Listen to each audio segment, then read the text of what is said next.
Programme में आपको खुशामदीद कहते हैं। मैं असदुल्ला खान हूँ। आप जानते हैं कनाडा में इंतखाबात होने जा रहे हैं 20 सितंबर को। ये इंतखाबात अपने शेड्यूल पे 2 साल बाद होने थे, लेकिन ये हुकूमत ने फैसला किया कि ये कब वक्त इंतखाबात कराए जाएँ और 2 साल पहले ही 20 सितंबर को ये इंतखाबात होने जा रहे हैं।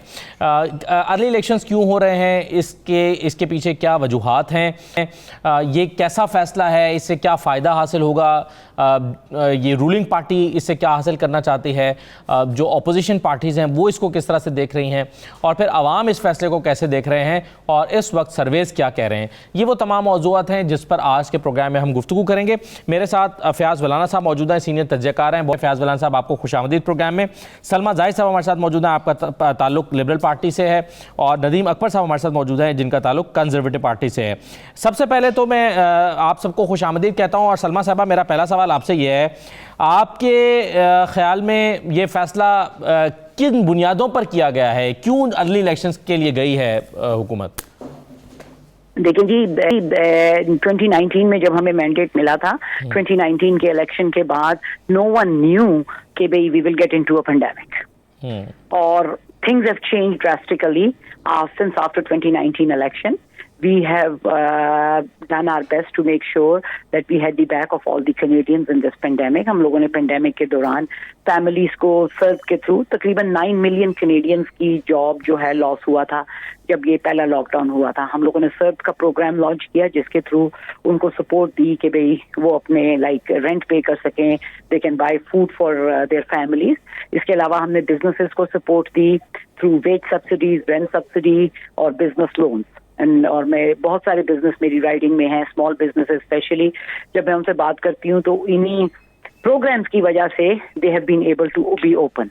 ठीक है, अब जो है कनाडा में तकरीबन 80% लोग जो हैं उनको वैक्सीन लग गई है। Things are opening, economy is getting back.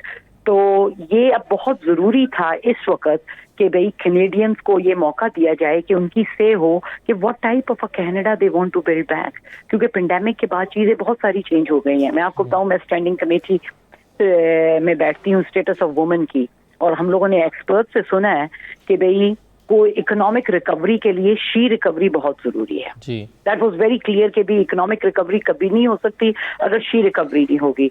और बहुत सारी खवातीन जो हैं वो वापस काम पे नहीं जा सकती क्योंकि वो बच्चे ऑनलाइन स्कूलिंग कर रहे हैं, उनके ऊपर उनके पेरेंट्स की जिम्मेदारी आ गई है, because this pandemic was very tough for the seniors. तो it is really very important that we build affordable day care. If elected, we will have a $10 a day daycare by 2026. By next year, the price for the daycares will decrease by 50%, and by 2026, it will be $10 a daycare. सही है। ठीक है, programs like this are really very important. जी, कुछ लोगों का analysis ये है कि आपकी पार्टी इसलिए इलेक्शन में जा रही है कि उनको लगता है कि उन्होंने बहुत फेवर किया है पेंडेमिक के दौरान, और उनकी परफॉर्मेंस बहुत अच्छी है, लोग उनको रीइलेक्ट करेंगे और मेजॉरिटी पार्टी वो बन जाएंगे। तो मेजॉरिटी गवर्नमेंट फॉर्म करने के लिए आप इलेक्शन में जा रहे हैं, एक राय ये है। देखें, इलेक्शन इस वजह से हो रहा है क्योंकि एज वी बिल्ड बैक, ये एक ऐसा पॉइंट है जिस वक्त बहुत जरूरी है कि कैनेडियंस को ये मौका दिया जाए कि वो अपनी से दें कि भाई what type of Canada they want. देखें, यहाँ पे कंजर्वेटिव जो हैं वो ये ट्रैवलिंग के लिए by air by train vaccine mandatory नहीं बनाना चाहते। ठीक है, वी हैव सेड कि भाई anyone who has to travel by plane, by train, by ship, they need to have a proof of vaccination. Only way to get out of this pandemic is to get vaccination. ठीक है, ये बहुत जरूरी है। तो इस वजह से देखें, अगर आप सर्वे करें तो like 8 out of 10 Canadians want कि there should be a proof of vaccination to travel. Vaccines, काफी बिजनेसेस हैं जो they want to make it essential कि भाई आपको वैक्सीन लगी हो। तो इस वजह से इसलिए बहुत जरूरी है कि इस वक्त कैनेडियंस अपनी से दे सकें, they can tell what type of rebuild they want for Canada. सही, बिल्कुल ठीक है। चलिए नदीम अकबर साहब, आपकी क्या राय है, सही फैसला किया ये हुकूमत ने? जी, पहले तो आपका बहुत शुक्रिया जी, आपने मौका दिया। सलमा मेरी बहन है, बहुत एहतराम करता हूँ इनका। लेकिन देखें जी, ये मैं नहीं कह रहा, ये कैनेडियंस कह रहे हैं, और मैंने थाउजेंड्स ऑफ डोर नॉक किए हैं। जो पहला क्वेश्चन हमसे किया जाता है वो कहते हैं election, why we need an election in the right midst of this pandemic. Do we really need one? No. And हम भी यही कहते हैं, no, we don't need one. हम हुकूमत को तंग भी नहीं कर रहे, हुकूमत अपना काम कर रही है, अपनी सारी चीजें जिस तरह वो पास्ट में बुलडोज करते थे वैसे भी वो कर सकते थे। लेकिन जो आपने अभी बात कह दी वही असल बात है कि जिसको कैनेडियन ने देखा, और हर बंदा इस वक्त मीडिया में भी हर जगह यही बात कर रहे हैं, क्योंकि इनको लग रहा था कि 2/3 इनको मेजोरिटी मिल सकती है, तो they went for the election. और लोगों की जिंदगियों को दाव पे लगा के, उनका इतना बड़ा रिस्क लेके, इतना कैनेडियन हिस्ट्री का महंगा तरीन इलेक्शन कॉल करके लोगों ने एक मैसेज देना शुरू कर दिया। अगर आप नंबर्स देखें तो आपको नजर आएंगे, आपको पता चलेगा कि पीपल आर नॉट हैप्पी, वो खुश नहीं हैं इस इलेक्शन के लिए। और दूसरा सबसे बड़ी चीज ये है जी कि आपको कौन रोक रहा है काम करने के लिए? कोई भी नहीं। कनाडा को बिल्ड या रीबिल्ड करने के लिए, लेकिन नदीम साहब, सलमा साहबा का ख्याल है कि ये प्रिंसिपल स्टैंस उनका ये है कि इस वक्त लोगों का ये हक है कि वो इस नई सिचुएशन में नई गवर्नमेंट का फैसला करें, अगर ये हुकूमत या कोई और हुकूमत। लेकिन चूंकि उन्होंने जिस गवर्नमेंट को पिछले इलेक्शन में मुंतखब किया था, उस वक्त कुछ और उनके सामने अहदाफ होंगे, लोगों के सामने, अवाम के सामने। लेकिन पेंडेमिक को वो नहीं देखते थे, जानते थे। पेंडेमिक आने के बाद उनका यह हक है कि वो उसके मुताबिक लोगों जो मुख्तलिफ पार्टीज का मैनिफेस्टो है उसको सिलेक्ट करें और इलेक्ट करें। तो आप इस प्रिंसिपल स्टैंस से एग्री नहीं करते? देखें जी, पैंडेमिक को खत्म तो वो लेने देते थे।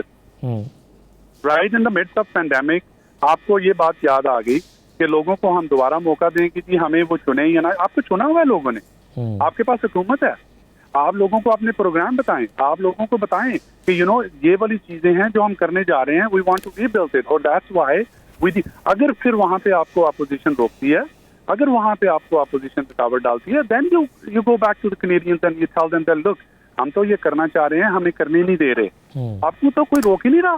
कौन कहता है कि कनाडा को रीबिल्ड? लेकिन ये हमारी पार्टी सबसे पहली पार्टी है जिसने कनाडा का रिकवरी प्लान सबसे पहले कैनेडियंस को सामने रखा, और यही चीजें उनको इतनी अच्छे तरीके से रेजोनेट हुई कि हमारे नंबर्स आपने देखे हैं रिसेंटली, वो दिन ब दिन आपको नजर आ रहा है कि बढ़ रहे हैं।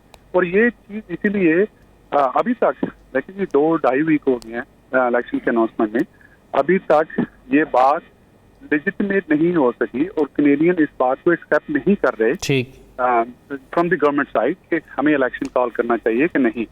तो ये तो इट्स वेरी क्लियर नाउ कि लोग बार बार ये क्वेश्चन कर रहे हैं कि जरूरत नहीं थी।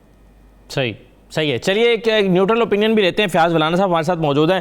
फयाज वलाना साहब, अब तो इलेक्शन अनाउंस हो चुके हैं, इस पर कैंपेन जारी है, लोग कैसे देख रहे हैं इस फैसले को हुकूमत के? बहुत शुक्रिया असद साहब, थैंक यू नदीम अकबर और सलमा जाहिद साहब का भी। बात यह है कि लिबरल पार्टी वालों का अपना एक स्टांस है, और उनका उनकी ऑडियंस के लिए तो वो ठीक है, लिबरल के जो फॉलोअर्स हैं वो तो उसे शायद बाय कर लें, लेकिन जनरल पब्लिक जो है वो इनसे क्वेश्चन कर रही है कि why you are here when they knock the door. दरवाजा खोलते हैं, first time in the history इन्हें पिन लगाने पड़ रहे हैं अपने सीने पे, और उस पिन पे लिखा होता है आई एम फुल्ली वैक्सीनेटेड। पहले तो लोग मेक श्योर करते हैं कि जो बंदा डोर नॉक कर रहा है वो फुल्ली वैक्सीनेटेड है या नहीं, और फिर एट डिस्टेंस खड़े होकर उनसे बात करते हैं। और पहला क्वेश्चन कि why you are going to spend $610 million in this election expense. Last time 2 साल पहले $500 मिलियन स्पेंड करके हमने इलेक्शन किया और आपको 4 साल का मैंडेट दिया, और आज after 2 years you are again on our doors and you are going to spend $610 million. $610 million is an estimated expense. इससे ज्यादा भी हो सकता है, क्योंकि बहुत सारे इन्हें स्कूल बोर्ड्स वाले परमिशन नहीं दे रहे कि वहाँ स्कूलों में, क्योंकि यहाँ होता ही है एक तरफ क्लासें चल रही होती हैं और एक कमरे में साइड पे पोलिंग हो रही होती है, स्कूल की पढ़ाई डिस्टर्ब नहीं होती। लेकिन इस दफा कोविड की वजह से बहुत सारे स्कूल बोर्ड इनको परमिशन ही नहीं दे रहे कि आप स्कूल में पोलिंग स्टेशन बनाएं। तो पोलिंग स्टेशन के नंबर ऑफ पोलिंग स्टेशन कम हो गए हैं इस दफा, नंबर ऑफ पोलिंग स्टेशन तकरीबन हाफ हो जाएंगे, लोगों को डिस्टेंस पे खड़ा करना पड़ेगा, लंबी लाइनें लगेंगी, एक्सपेंस इनके ज्यादा होंगे, स्टाफ की हायरिंग का इशू आ रहा है, इन्हें 2.5 लाख बंदे हायर करने पड़ रहे हैं इलेक्शन के लिए, टेम्परेरी वर्कर्स जो होते हैं जो इलेक्शन में हेल्प करते हैं। तो बहुत फिर लोग वहाँ लाइनों में नहीं लगेंगे, लोग वहाँ जाके भी कंप्लेंट करेंगे कि आप क्यों आपने इलेक्शन कॉल किया।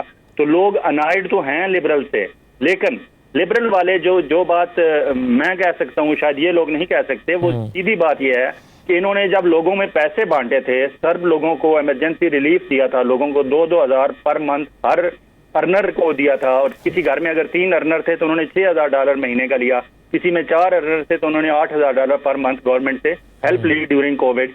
लोग लिटरली हैप्पी थे लिबरल से। फिर उसके बाद रिकवरी बेनिफिट इन्होंने $1,800 पर अर्नर पर होम इन्होंने दिए। क्या ये एक थिंकिंग मौजूद है पब्लिक में कि गवर्नमेंट ने जो लोगों को हेल्प आउट किया है, पैसे दिए हैं, इमदाद दी है, उसका एडवांटेज लेने की कोशिश कर रही है लिबरल पार्टी?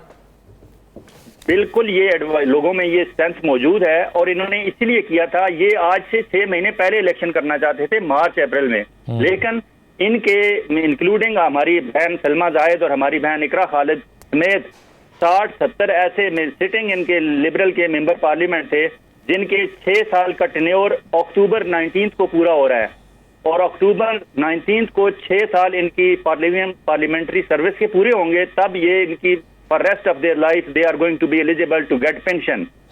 जिनके 60-70 एमपीज ने जस्टिन ट्रूडो को रोका हुआ था कि प्लीज हमारी पेंशन होने दो, अगले इलेक्शन में पता नहीं हम जीते हैं ना जीते हैं, दोबारा पार्लियामेंट में पहुंचे ना पहुंचे, तो हम तो 4 साल का मैंडेट लेके आए थे, पिछली दफा भी एमपी बने थे, अब फिर 4 साल के थे, तो हमारे जहन में था कि 6 साल बाद जब हमारी पार्लियामेंट्री सर्विस हो जाएगी तो हमारी for rest of our life pension हो जाएगी। तो वो मार्च अप्रैल में पेंशन नहीं बन रही थी, इनकी पेंशन बन रही है 19 अक्टूबर को।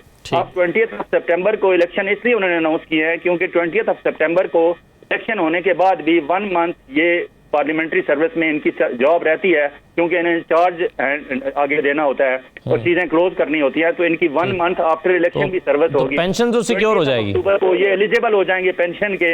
इनको रोका हुआ था, ये मार्च में करना चाहते थे, मार्च में वाकई ये इलेक्शन अनाउंस करते तो लोगों की फीलिंग्स ज्यादा टुवर्ड्स लिबरल थी। अब दरमियान में ये जो गैप आ गया 4-6 महीने का, अब लोग कंजर्वेटिव्स को सोचना शुरू कर दिया, लोगों ने ये सोचना शुरू कर दिया कि वाई अब क्वेश्चन ज्यादा खड़े हो रहे हैं, और इसी वजह से कल रात के जो पोल सर्वे से उसमें 34% कंजर्वेटिव्स की तरफ लोग जा रहे हैं, 31% लिबरल्स की तरफ जा रहे हैं, और 10% एनडीपी की तरफ जा रहे हैं। तो मेरा तज्जिया ये है कि जस्टिन ट्रूडो साहब ने शायद कोशिश की है कि ज्यादा मेजॉरिटी लेके आए, लेकिन ये उनकी कोशिश, ये एफर्ट बाउंस बैक भी हो सकती है, उनको ये गले पड़ सकता है ये फैसला, और उनकी पार्टी के अंदर भी फिर तनकीद होगी कि आपने ये क्यों किया, जब हमारे पास 4 साल का मैंडेट था, हम 4 साल पूरे करते, अपने जो भी मैनिफेस्टो था हमारा उस पर काम करते, जितना हम लोगों की हेल्प कर रहे थे लोग हैप्पी थे और हम उन्हें हैप्पी करते, आपने ये दरमियान में जाके ये क्यों रिस्क लिया? तो it is going to be a risk, till today ये रिस्क है। लेकिन अब देखें, इतना हैप हैजर्डली इन्होंने किया कि इनके पास अभी इनकी डिबेट्स नहीं हुई। पहली डिबेट फ्रेंच की हुई है और इंग्लिश की पहली डिबेट इनकी 9 सितंबर को होनी है, लेकिन 9, 10, 11, 12 को जो एडवांस पोलिंग है वो शुरू हो जानी है। अब जब तक आपकी डिस्कशन ही नहीं होंगी पार्टी लीडर्स की, लोगों को इश्यूज ही नहीं पता चलेंगे, how they would be able to decide कि उन्होंने वोट किसको करना है।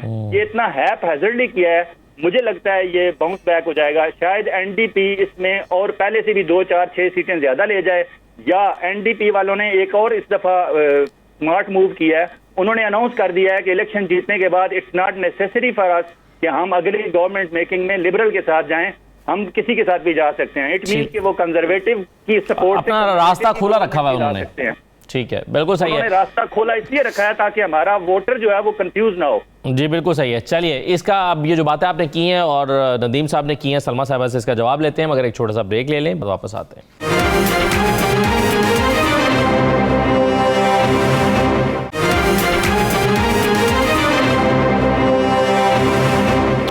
ब्रेक के बाद दोबारा आपको खुशामदीद कहते हैं। सलमा साहिबा, क्या रिस्क कैलकुलेशन की गई थी फैसला करने से पहले कि मेजॉरिटी गवर्नमेंट बनाते बनाते कहीं पहले से भी हाथ धोना ना पड़ जाए, तो ये पूरी तरह से रिस्क कैलकुलेट किया गया? देखिए जी, we are asking for people to give their mandate, to have their say. It is really very important because this is the time that we need to make sure that we built in those programs which the Canadians want, getting out of the pandemic. This is the time, like almost close to 80% Canadians have been vaccinated. So this election is about having people say. And that's what we are working on. I am knocking doors since the election was announced, and we're hearing to my constituents what concerns, what issues they have. They want that a $10 daycare should be implemented so that the parents of the young kids can go back to work. They want that there should be measures taken for long-term care so that our seniors, our parents and grandparents are safe. So we have to make sure that we win this election, bring those programs which the Canadian wants, and rebuild Canada where no one is left behind, where everyone feels part of it. सही है, लेकिन सलमा साहबा, आपने जाहिर है अभी majority government ना होने के बावजूद बहुत अच्छा परफॉर्म किया और आपकी पार्टी समझती है कि उसने पेंडेमिक में लोगों को बहुत हेल्प आउट किया और लोग उससे सेटिस्फाइड भी लगते हैं। तो क्या वो आप नहीं समझते कि उसको इसी गवर्नमेंट में रहते हुए कंटिन्यू किया जा सकता था और अगले इलेक्शन से पहले तक आप और बहुत सारे काम कर सकते थे लोगों के लिए? Conservatives voted against the budget 2021, which was trying to provide support to the families to get through this pandemic, which was trying to help the businesses keep their doors open to the public. But the Conservatives voted against that budget. वो budget जो families को support provide कर रहा है through CRB, वो जो businesses को ये जो है सपोर्ट कंटिन्यू कर रहा है, they voted against that. Like उन्होंने कमेटीज में हर चीज को अगेंस्ट वोट किया है. They don't realise that climate change is a priority, is real. ये कुछ ऐसे इनिशिएटिव्स हैं जिस पे काम करने की जरूरत है. We have to, like for our next generation, save this planet. Climate action is needed. Conservatives don't recognize that. They voted against the bill which we introduced to make sure that we tackle climate change.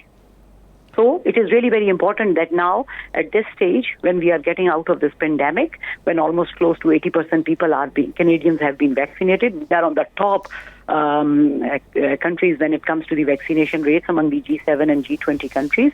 So it is really very important that the Canadians go out and vote for the government they want, the country they want to build back after this pandemic.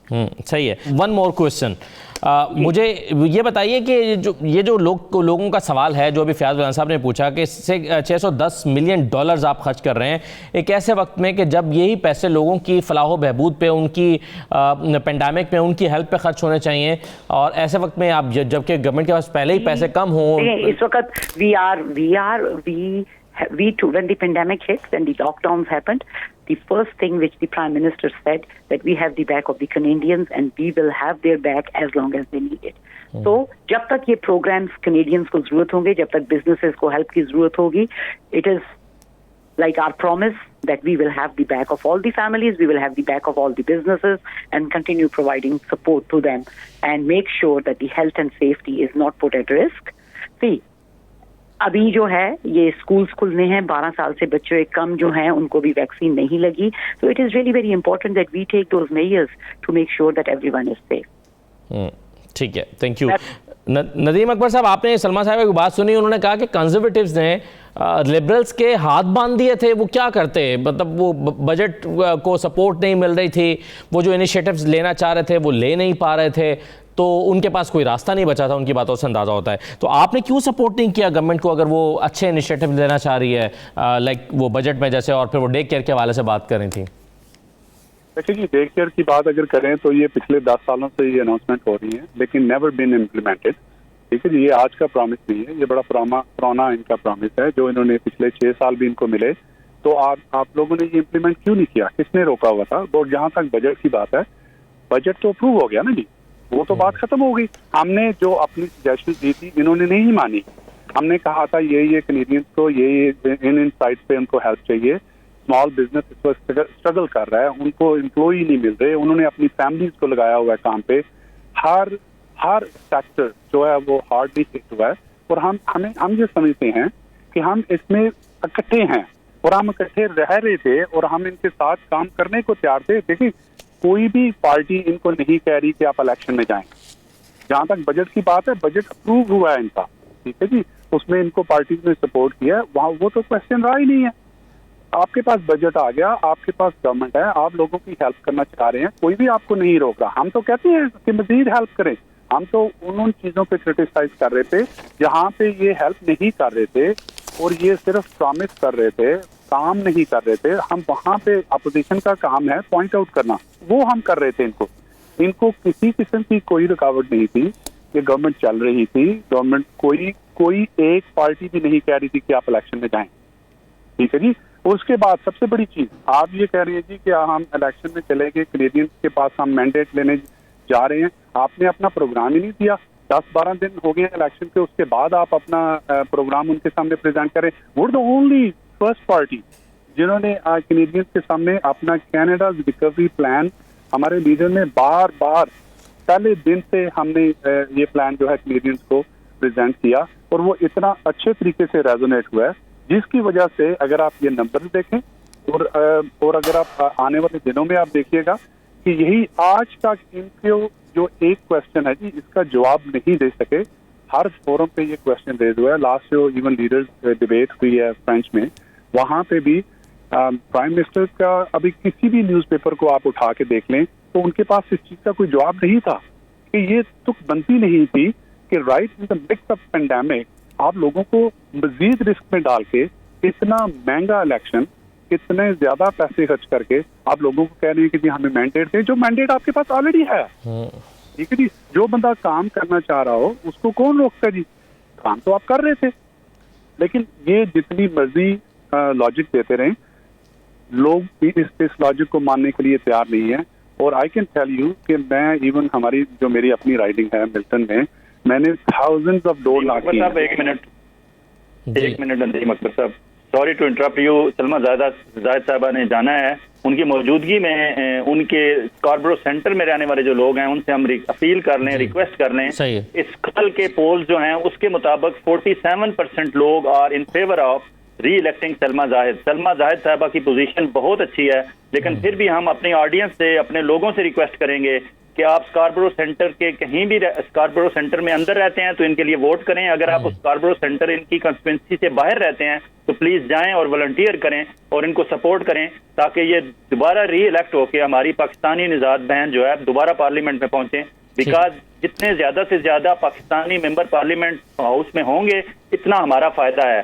Salma Zahid साहिबा is doing really great job for her constituent, और हम चाहते हैं कि ये दोबारा आए। आज तक की पोजीशन में ये 47% people are in favour of her. ठीक है, सही है। चलिए, ये तो आपका मैसेज हो गया लोगों के लिए। नदीम साहब, बात मुकम्मल कर लें, फिर मैं विलान साहब आपके सामने एक सवाल रखना चाहूँगा। जी नदीम साहब।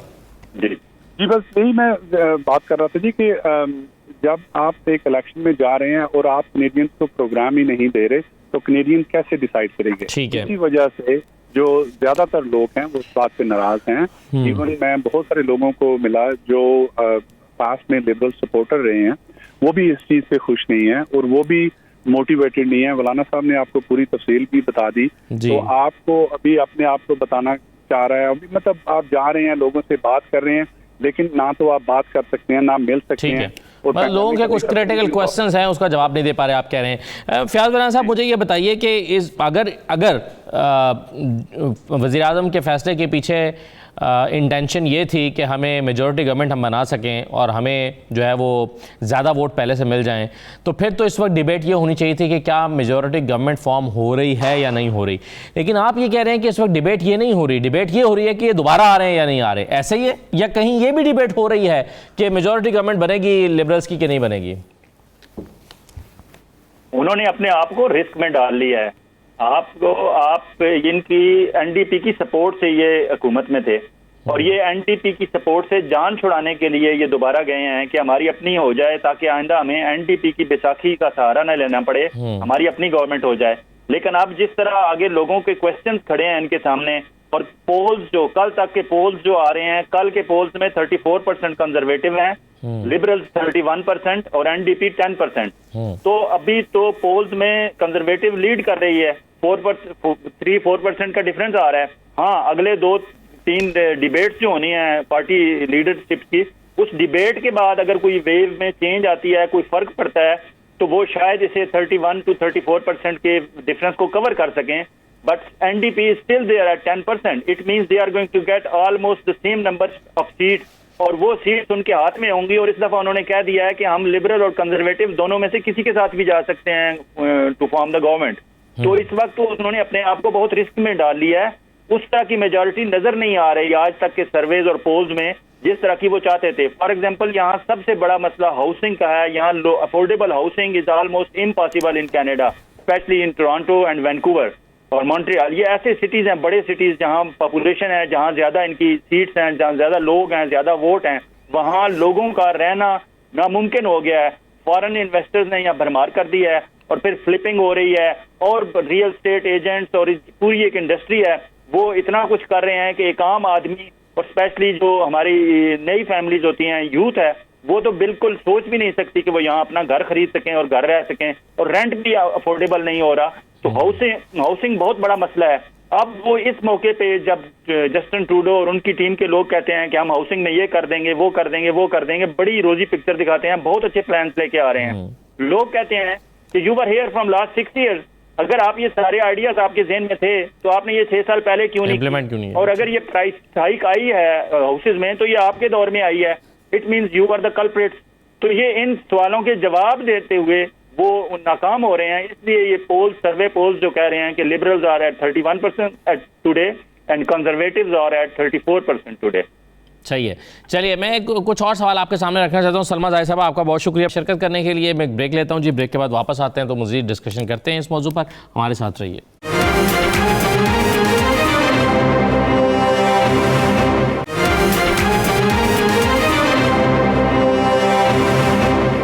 दोबारा आपको खुशामद कहते हैं। एक तो मुझे फयाज वरान साहब बताइए कि ये मतलब मैं अपने नॉलेज के लिए और ऐसे लोग जो नहीं जानते उनके लिए पूछना चाह रहा हूँ कि अगर फ़र्ज़ कीजिए कि एक गवर्नमेंट जो है उसकी परसेंटेज मतलब 34% एक पार्टी ले लेती है, दूसरी पार्टी 31% लेती है, लेकिन साथ में एनडीपी के भी कुछ वोट्स होते हैं, तो क्या जो नीचे की दोनों पार्टीज हैं वो मिलाकर गवर्नमेंट फॉर्म कर सकती हैं? अगर कर सकती हैं तो जाहिर ऐसे में एनडीपी जो है उसकी इंपॉर्टेंस बढ़ जाएगी अगर दोनों पार्टीज का टफ कंपटीशन होता तो। जो गवर्नर जनरल ऑफ कनाडा होता है वो पहला राइट जो टॉप लीडिंग पार्टी होती है उसको पहले ऑफर करते हैं कि आप, क्योंकि आपने टॉप किया है, आपकी मैक्सिमम नंबर ऑफ सीट्स हैं, तो you have a chance to form the government. उनको वो ऑफर, पहली पेशकश उनको होती है कि आप अपनी गवर्नमेंट बनाएं। फिर वो जो छोटी पार्टीज होती हैं उनसे रब्ता करते हैं कि आप हमें वोट देंगे अगर हम गवर्नमेंट बनाएं। अगर तो वो एग्री हो जाएं और वो कह दें कि हाँ जी हमारी बात होगी एनडीपी से या पीपल्स पार्टी ऑफ कनाडा या ग्रीन पार्टी से बात हो गई है और इतनी इतनी सीट्स वोट्स उनके मिला के हम ये टोटल नंबर्स हम गवर्नमेंट बना लेंगे, तो गवर्नर जनरल ऑफ कनाडा उन्हें कहता है ठीक है, okay, go ahead, do it. जिस तरह प्रेसिडेंट ऑफ पाकिस्तान होता है पाकिस्तान में, इसी तरह यहाँ गवर्नर जनरल ऑफ कनाडा जो क्वीन के उसके नुमाइंदा होता है, क्वीन का बेसिकली नुमाइंदा है यहाँ, तो वो उन्हें गवर्नमेंट बनाने के देता है। अगर वो नहीं बना सकते then they have to go back to the party who is runner up. फिर governor general runner up party को कहता है कि वो जो लीड कर रहे थे, टॉप पे थे, वो तो नहीं बना सके, अब तुम्हें मैं मौका देता हूं, तुम अपने नेक्स्ट फ्यू डेज जो टाइम उन्हें देते हैं कि इस टाइम स्पैन में आप अपनी दीगर पार्टियों से बात करके आप बताओ कि आप गवर्नमेंट बना सकते हो। This is the procedure. ये प्रोसीजर होगा। तो मेरा सवाल ये है कि अगर एक ऐसी सिचुएशन आती है जहां पर दोनों पार्टीज को एनडीपी की जरूरत पड़ती है, तो ये पार्टी जो है वो किसके साथ जाना चाहेगी? किस पार्टी के ज़्यादा करीब है आइडियोलॉजी के एतबार से, और किस पार्टी को सपोर्ट करने में ये थोड़ा ईज फील करते हैं? एनडीपी, इनके जो एक्स प्रेसिडेंट थे मरहूम आंजहानी जैक लेटन, अगर वो होते तो आज ये इलेक्शन शायद वो विन कर जाते। लेकिन जगमीत सिंह एक टर्बन पहने हुए एक सिख नजाद, इंडियन नजाद कैनेडियन है, यंग हैं, एनर्जेटिक हैं, उस तरह जैक लेटन की तरह पार्टी को लीड नहीं कर पा रहे। लोगों की बड़ी उम्मीदें थी इनसे, लेकिन still he is doing a lot better. अभी इलेक्शन में वो जब आए हैं और फिर उनके जो स्लोगन्स हैं वो बड़े पब्लिक फ्रेंडली हैं और यूथ फ्रेंडली हैं। यहाँ की जो यूथ है वो मोस्टली टुवर्ड्स एनडीपी है। आप किसी भी घर में जाएं, यूथ का जो वोट है वो एनडीपी के साथ है। जो यूनिवर्सिटी ग्रेजुएट हैं और हाई स्कूल ग्रेजुएट हैं और कॉलेज ग्रेजुएट हैं या नई अभी जॉब शुरू की हैं उन्होंने, वो सारे एनडीपी की तरफ हैं, क्योंकि एनडीपी के नारे जो स्लोगन हैं वो बड़े अट्रैक्टिव हैं। वो कहते हैं जी हम 5 लाख घर बनाएंगे 10 सालों में। वो कहते हैं कि फॉरेन जो होम बायर्स हैं उन पे 20% सीधा टैक्स लगा दें। वो कहते हैं होम खरीदने से पहले होम इंस्पेक्शन लाजमी कर दें। वो कहते हैं कि 400 पर मंथ रेंट सब्सिडी दें हर बंदे को, क्योंकि किराए बहुत ज्यादा हो गए हैं, हर बंदे को, हर घर को 400 पर मंथ रेंट सब्सिडी दें। वो कहते हैं हम 10 लाख नौकरियां क्रिएट करेंगे 5 साल। यानी वो उन इश्यूज को एड्रेस कर रहे हैं जो इस वक्त सबसे बड़ा इशू है, यानी हाउसिंग का जो इशू है या प्राइस हाइक का जो इशू है, तो उसको जो है वो सबसे ज़्यादा एड्रेस कर रहे हैं, आप ये कह रहे हैं। इन सारे इश्यूज को सारे एड्रेस कर रहे हैं, लेकिन बाकी घुमा फिरा के करते हैं, क्योंकि उनका चांस है कि वो गवर्नमेंट में आ जाएंगे और उन्हें करने पड़ेंगे। हाँ। एनडीपी को पता है हमने गवर्नमेंट तो आना नहीं है राइट वे, ठीक है, और हमें करने तो है नहीं, तो इसलिए कोई हर्ज नहीं है। फॉर एग्जाम्पल इस वक्त $14 और 65 मिनिमम वेज है, वो कहते हैं $20 मिनिमम वेज हम कर देंगे। अब $14 $15 से आप $20 पर आवर किस तरह एकदम $5 का इंक्रीज दे देंगे? लेकिन उन्हें पता है हमने गवर्नमेंट में आना नहीं है, तो ठीक है, तो यूथ कहती है कि ये बात ठीक करते हैं। फिर वो कहते हैं कि guaranteed livable income for all Canadians, कि हर कैनेडियन को एक गारंटीड इनकम हम देंगे कि आप कैनेडियन सिटीजन है, आप कोई काम कर रहे हैं नहीं कर रहे, गवर्नमेंट आपको जो है हर महीने इतने पैसे दे देगी। अब ये यूथ कहती है ये बड़े मजे की बात है। फिर इनका एक और देखें, वो कहते हैं कि इंटरनेट जो है एसेंशियल सर्विस में शामिल कर दी जाए, हाई स्पीड इंटरनेट। अब हमारी यूथ का मसला ही इंटरनेट है, घर में हर वक्त इंटरनेट होना चाहिए, खाना हो या ना हो, यूथ कहती है इंटरनेट होना चाहिए। ये एनडीपी वाले कहते हैं कि इसे एसेंशियल सर्विस में शामिल किया जाए, और हाई स्पीड इंटरनेट हर कैनेडियन का हक है। वो कनाडा इतना बड़ा कंट्री है, कहीं किसी जगह सिग्नल ड्रॉप नहीं होने चाहिए। फिर वो कहते हैं कि सेल फोन और इंटरनेट की प्राइस को कैप कर दिया जाए। अब सेल फोन और इंटरनेट हर यूथ की रिक्वायरमेंट है, हर बच्चे के हाथ में सेल फोन है। वो कहते हैं इसकी प्राइस बहुत ज्यादा है कनाडा में, इसको कैप कर दिया जाना चाहिए। इसी तरह वो कहते हैं कि कैप करें ये क्रेडिट कार्ड की जो मर्चेंट फी जो क्रेडिट कार्ड की, इसको कैप करें। कैपिटल गेन टैक्स वो कहते हैं 50% से बढ़ा के 75% कर दें। वो एम्प्लॉइज को कहते हैं कि वो 1% स्पेंड करें अपना पे रोल ट्रेनिंग पे, अपने वर्कर्स की ट्रेनिंग पे। तो ये इस तरह की उनकी जो चीजें हैं वो सीधी सीधी बात करते हैं कि ये कर दें। कंजर्वेटिव या लिबरल के जब आप जाते हैं तो वो घुमा फिरा के हम क्लाइमेट चेंज का ये करेंगे, हम जॉब्स का ये करेंगे, हम जो है अफोर्डेबल हाउसिंग करेंगे, घुमा फिरा के इतना वो करते हैं, क्योंकि उन्हें पता है कल गवर्नमेंट आ जानी है तो लोग हमारे गले पड़ेंगे। तो इसलिए एनडीपी के स्लोगन बहुत अच्छे हैं, उनके आइडियाज बहुत अच्छे हैं, स्टेट फॉरवर्ड बात करते हैं, यूथ को पसंद है, तो यूथ उनकी तरफ जा रही है। वो बैलेंसिंग एक्ट उनके हाथ में ही रहेगा इलेक्शन में। और अभी उन्होंने जिस तरह मैंने बताया कि स्मार्ट मूव किया है, इलेक्शन के बाद कोई पता नहीं वो कल कंजर्वेटिव के साथ मिलकर गवर्नमेंट बना लें या लिबरल के साथ, वो किसी के साथ भी जा सकते हैं। ठीक है जी, प्रोग्राम में एक छोटा सा ब्रेक लेते हैं, ब्रेक के बाद वापस आते हैं तो मजीद बात करते हैं।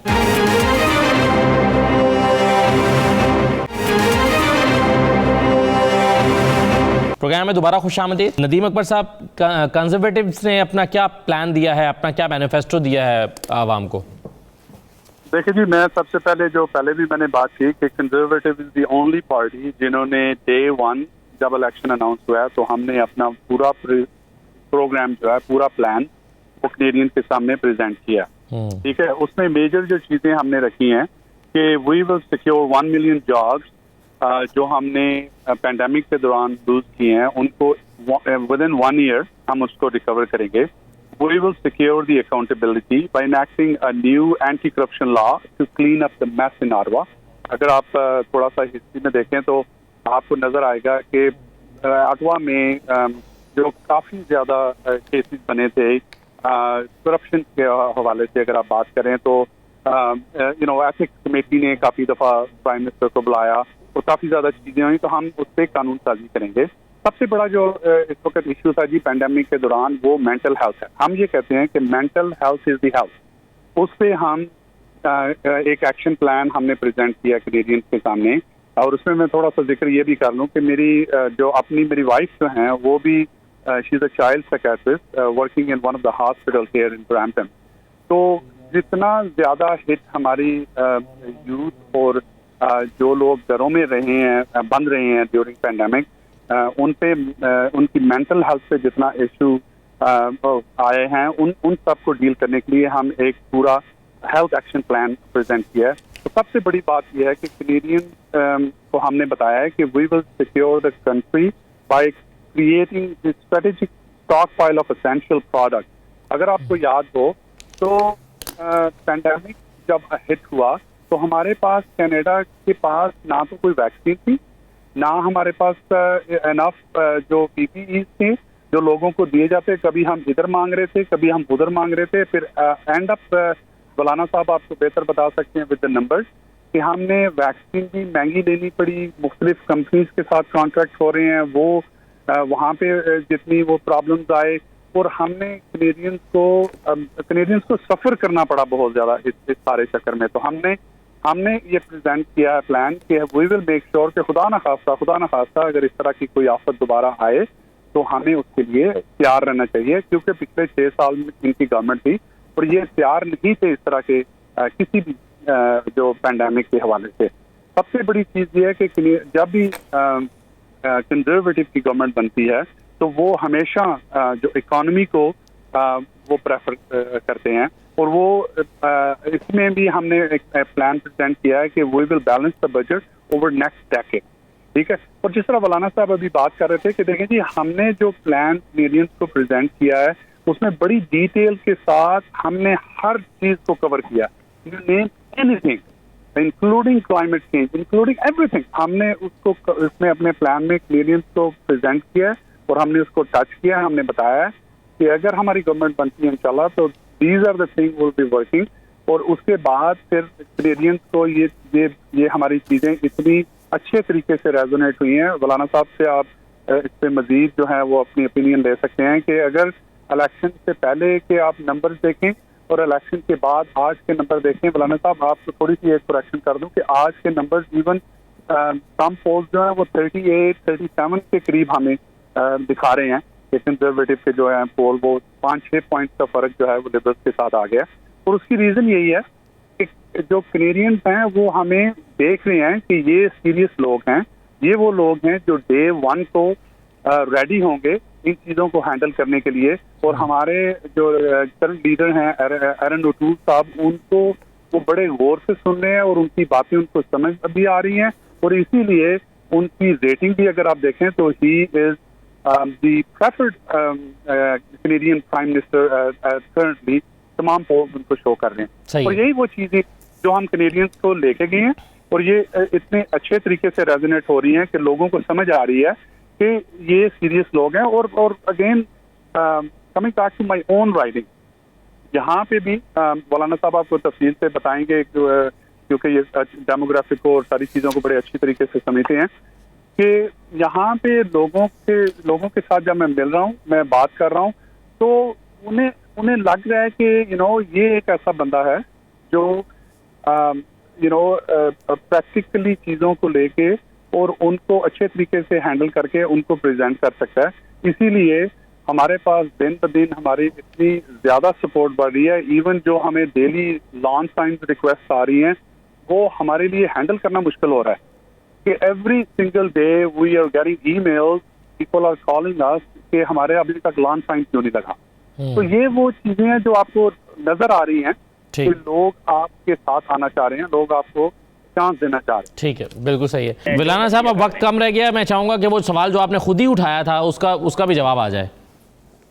अच्छा, इस वक्त जो है पाकिस्तानी 19-20 कैंडिडेट इलेक्शन में हिस्सा ले रहे हैं, उनमें से 7 जो हैं वो लिबरल पार्टी की तरफ से हैं, 7 एनडीपी की तरफ से हैं, 5 इसकी तरफ से हैं कंजर्वेटिव की तरफ से हैं, और 1 पीपल्स पार्टी ऑफ कनाडा की तरफ से इलेक्शन ले रहे हैं। ठीक है। जीतने वाले जो हैं उनमें सलमा जाहिद साहिबा 2015 में भी मेंबर पार्लियामेंट में थी, 19 में भी थी, और अभी दोबारा इलेक्शन लड़ रही हैं। वो 47% उनका पॉपुलैरिटी का ग्राफ है, वो जीत जाएंगी आसानी से। दूसरी हैं हमारी इकरा खालिद, वो भी तीसरी दफा इलेक्शन लड़ रही हैं, 2 दफा पहले मेंबर पार्लियामेंट रह रही हैं, लिबरल से हैं, 46% उनकी पॉपुलैरिटी का ग्राफ है, वो भी जीत जाएंगी। तीसरे हमारे हैं समीर जुबैरी साहब, कराची से तल्लक है उनका, मॉन्ट्रियल रहते हैं, वो बहुत मॉन्ट्रियल में ब्लॉक क्यूबिकल्स वाले जीतते हैं, लेकिन ये सीट वहां से लिबरल के लिए उन्होंने जस्टिन ट्रूडो को निकाल के दी, और वो बहुत फ्लाइंग कलर्स में है समीर जुबैरी। 49% इस वक्त उनका पॉपुलैरिटी का ग्राफ है, वो भी जीत जाएंगे। ठीक है। चौथे हमारे बड़े ब्रिलियंट यंग हैं यासिर नकवी साहब, ये अटॉर्नी जनरल रहे हैं, ओंटारियो के लिबरल पार्टी के प्रेसिडेंट रहे हैं, लीडर ऑफ द हाउस रहे हैं, ये मिनिस्टर ऑफ लेबर रहे हैं, ये ऑटवा सेंटर से इलेक्शन लड़ रहे हैं, क्योंकि वहां जो पहले बंदा था उनका उसने लड़ने से इनकार कर दिया कि मैं I am no more interested. तो यासिर नकवी साहब को प्रोविंशियल से ये फेडरल में ले आए हैं, वहां उनका 40% पॉपुलैरिटी का ग्राफ है, और उनका नंबर 2 35% एनडीपी है, वहां कंजर्वेटिव वहां तीसरे नंबर पे है। यासिर नकवी साहब का बहुत चांस है कि वो भी मेंबर पार्लियामेंट बन के असेंबली में पहुंच जाएंगे। ठीक है। पांचवें हमारे जिनके असेंबली में पहुंचने के चांसेस हैं वो शफकत अली साहब हैं, ब्रैम्पटन सेंटर से, बहुत डाउन टू अर्थ हैं, हार्ड वर्किंग है, मुल्तान से इनका ताल्लुक है, इनके पॉपुलैरिटी का ग्राफ 39% है और नंबर 2 पे कंजर्वेटिव 27% है, तो बिग गैप है, ये भी जीत जाएंगे। फिर एक शहनाज मुनीर हैं कैलगरी से, 52% उनका वहां से कंजर्वेटिव वाले थे, लेकिन शहनाज मुनीर के जितने के चांसेस कम हैं क्योंकि वहां लिबरल सिर्फ 23% पे है। तो टोटल कितनी सीट्स आप देख रहे हैं पाकिस्तानियों की? जी, पाकिस्तानियों की इस वक्त हम जो है 1 2 3 4 5 6 7 सीटें हम देख रहे हैं। मलिया शायद कंजर्वेटिव से जीतने के चांसेस हैं और नदीम अकबर खटाना के कंजर्वेटिव से जीतने के चांसेस हैं और 5 हमारे लिबरल से लोग जीत रहे हैं। बाकी एनडीपी से काफी लोग लड़ रहे हैं लेकिन उनके जीतने के चांसेस नहीं है, अलबत्ता उनकी पार्टिसिपेशन। चलिए देखिए जी, अब रिजल्ट क्या निकलता है, ये फैसला तो अवाम के हाथ में है और अवाम क्या फैसला करते हैं, किसके हक में करते हैं और किन लोगों के लिए करते हैं। हमारी ख्वाहिश बहरहाल यही रहेगी कि एक तो ये कि पाकिस्तानी ज़्यादा से ज़्यादा पार्लियामेंट में पहुँचे और दूसरा ये कि जो भी पार्टी हुकूमत बनाए वो लोगों के वेलफेयर के लिए काम करे। बहुत शुक्रिया प्रोग्राम देखने के लिए और मेहमानों का प्रोग्राम में शिरकत करने के लिए। इजाज़त दीजिए, अल्लाह हाफिज़।